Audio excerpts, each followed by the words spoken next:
Tomorrow and tomorrow and tomorrow is the beginning of the second sentence of one of the most famous soliloquies in Shakespeare's tragedy Macbeth. It takes place in the beginning of the fifth scene of Act 5, during the time when the English troops, led by Malcolm and Macduff, are approaching Macbeth's castle to besiege it. Macbeth, the play's protagonist, is confident that he can withstand any siege from Malcolm's forces. He hears the cry of a woman and reflects that there was a time when his hair would have stood on end if he had heard such a cry, but he is now so full of horrors and slaughterous thoughts that it can no longer startle him. Seyton then tells Macbeth of Lady Macbeth's death, and Macbeth delivers this soliloquy as his response to the news.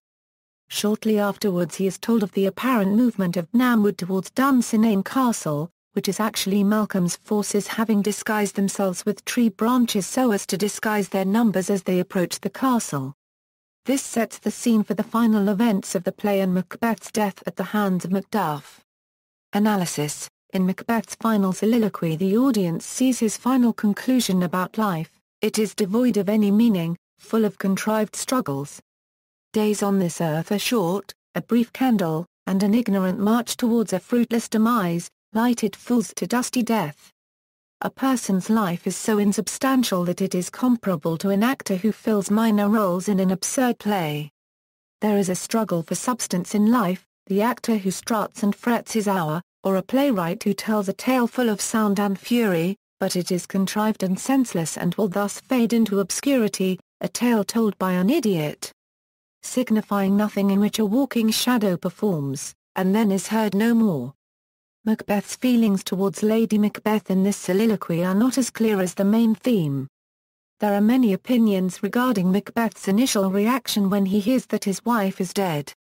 Those who take the first line to mean she would have died at some time either now or later usually argue that it illustrates Macbeth's callous lack of concern for Lady Macbeth.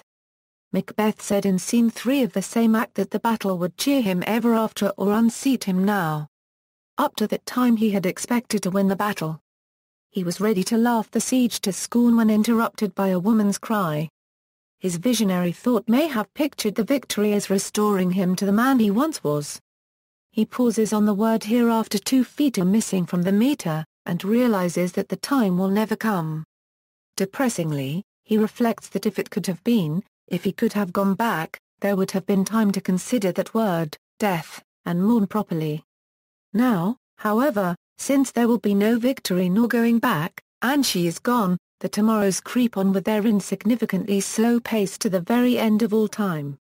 In popular culture, lines from this soliloquy have been the basis of numerous other fictional works. Tomorrow and Tomorrow and Tomorrow is a 1953 short story by Kurt Vonnegut. All Our Yesterdays is used as the title of several works. The Way to Dusty Death is a 1973 novel by Alistair MacLean. Outer Euro is a 1916 poem by Robert Frost. Sound and Fury is the title of several works, including a novel by Faulkner and a 2000 documentary about deaf children. References. External links, soliloquy translation, explanation of the scene.